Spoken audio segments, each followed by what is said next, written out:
Hey there, welcome back to another review. So today's review, this here little thing here, which just looks like a little box, but it is in fact a little quadcopter. It is an FQ17W quadcopter. It's marketed as a pocket quadcopter, and it doesn't come much pocket in this here really. It folds out, as I'll just now demonstrate. Okay.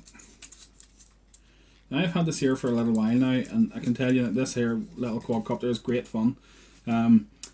It's very, very robust in the sense that the props fold down. They're foldable props, so it takes a lot of abuse. I've crashed this lots of times, and I'm still on the original set of props. I don't have the box, just because I don't keep boxes, but this here is great fun. It's a little FPV via Wi-Fi, so there, hopefully you can see that there. There is a little camera there, and you can connect your smartphone to the transmitter, which is here. Well, not really the transmitter, but you put your phone into this little holder and you can fly it FPV via Wi-Fi. So in terms of range of this little quadcopter, you know, sort of, I've probably flown it about maybe 40 feet away. I wouldn't recommend much further than that because you lose line of sight after that because it's so small, and it is FPV via Wi-Fi, so you're limited to the Wi-Fi sort of transmitter inside them. You know, it's not like a 5.8 gigahertz sort of system where you could fly it sort of hundreds of meters away. It is quite restricted, but then again, it's not designed for that.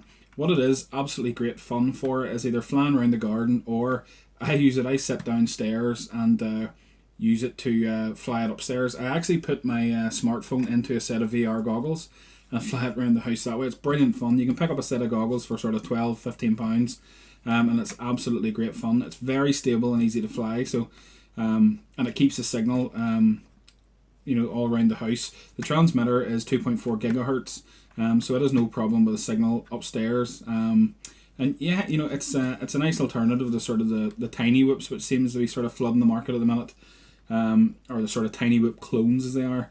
This here is a great little alternative. Yeah, and as well, because the arms fold down too, if you do hit something quite hard, the arms just fold out of the way, and the props, as I said, are foldable. Also, it shuts off if it can't spin the props. It shuts off after a short period of time, which is good. So that's pretty cool. Onto this here then, as I said, it has this here little connector for your phone. If you're not into that, you can take it off. 2.4 gigahertz remote. It's altitude hold. You'll see this is mode 2, so you'll see the left stick is sitting in the middle position, and that's where it springs back to, and that there is an indicator, if you don't know, of an altitude hold quadcopter.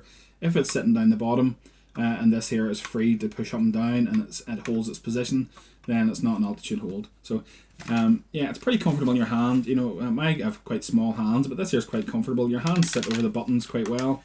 It's quite sort of joysticky in terms of these here, the trim buttons, and then the Y, X, A and B buttons are sort of explained. I'll explain them when we get on to the transmitter. So in the back then, it takes 3 AAA batteries in the little compartment, and switches on, and then you hold up and down and that binds it, so which I'll show you in a second. Yes, and then this here is your directional button. So the little battery for it here is a little 3.7 volts, so it's a single cell battery with a little connector that connects into the multi-connectors. It's that sort of little flat tabbed connector, very, very common. It's advertised as a 300 milliamp hour battery. Now I've tested it with one of these here, which if you don't have it, this is a voltage and amp meter, a USB voltage and amp meter. So you plug your charger in there, plug this here into a power supply or into your PC, and then it tells you how many amps it takes to fill the battery. So this is advertised as a 300 milliamp battery, and the battery actually took 292 milliamps to fill it, which is very, very close to being the actual stated capacity. Very, very rarely do you get them at the actual stated capacity, but I have to say I was quite impressed by how close this one got, and I've tried that there multiple times, and it's always within sort of 4 or 5, maybe 6 milliamps, within the sort of 285 to 295 range. So very, very close, a very, very good battery. So yeah, we'll just plug it in, and I'll sort of show you some of the functionality. So we open the little hatch in the bottom, and I usually plug the battery in first because it can be quite tricky to plug the battery in once you have it in place. So we just plug that in. I've accidentally hit the power button at the top, so we'll just turn it off to show you. Okay, so once all our legs are locked out, we just hold the button in on the quad, and you'll see the lights flash. We turn on the transmitter. it's not bound yet. You'll see the little flashing red light. So we push down, up to the top, and back down again, and it goes solid, and that is it bound. Now this here little quad has an arming function on it, so it doesn't automatically start spinning when you push down. You have to actually arm the quad.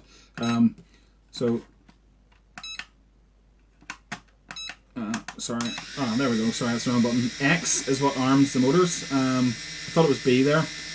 And then you push it again and it switches them off. So one push of the X button arms them, and that's it. And it sits quite idle. You can see it's sort of moving slightly about, but what I'll just show you now is if I put my hand in way of the props, you'll see they just move out of the way. See the way it stops? So it doesn't damage the gearing inside them. So there we go. Very, very good little craft. The battery's flashing because I haven't actually charged it. I should have charged the battery beforehand. And we'll just go through some of the functionality. So it can do flips. One of the buttons in the top, this one changes the rate, so it goes 25, 50 up to 100. So the lower the rate, the more docile, the higher the rate, the sort of speedier it moves about. The other button then does flips, so we push that button and it beeps, and then whichever direction we push on this here is the direction of flips.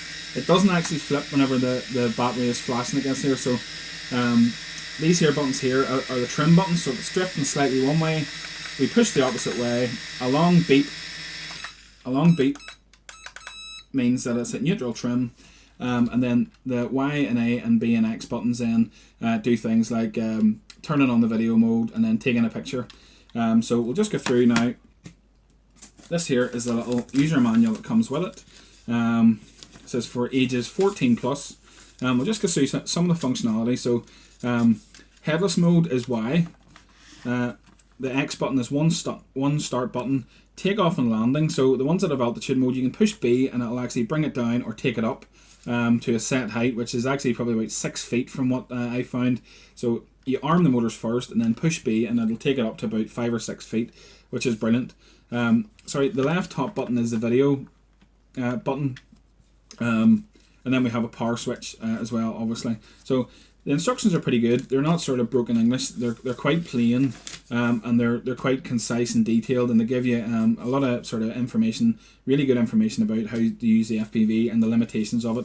Also about calibrating the gyroscope, which is very important. Quite a lot of these little quadcopters fail to tell you in the manuals how to calibrate the gyroscope, and if you find it sort of moving about, you have to go on and Google it. So this one here is very very concise, and it also has Chinese as well. So very, very good. The rates on it are excellent. It flies very stably. It's very windy at the minute, otherwise I would show you it flying. But trust me, it's really easy to hover about the house. Very, very handy. It comes with a little bag, which I don't have anymore. I've repatriated it for something else. I don't think you need it, to be quite honest.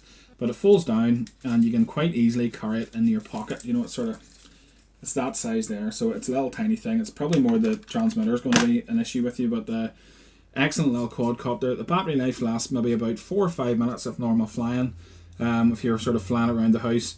And yeah, it's an excellent little bit of kit for the money. It's not overly dear. I find it a lot more stable in the air. Besides the altitude hold, it is a lot more stable than the sort of its tiny whip sort of brothers. You know, sort of, if I show you, here's a little sort of tiny whip type clone. So if we just show you quickly, if I open it out, it is a lot sort of bigger in terms of sort of size, and that extra size does give it a lot more stability in the air, and it does hold altitude really well. Yeah, overall I'm really, really happy with this here. I have no complaints. Don't be trying to fly it about 300 yards away, because it's not really designed for that. It's just designed to have a bit of fun, close proximity, indoors, or light winds outside. Yeah, I can't really say much more than that, apart from the fact that I really like it. And if you're sort of sick of these little things, or if you find them they're quite tricky to fly and you want something a bit more stable, definitely go for the FQ17W. You'll not regret it. So I hope this helped, and thanks for watching.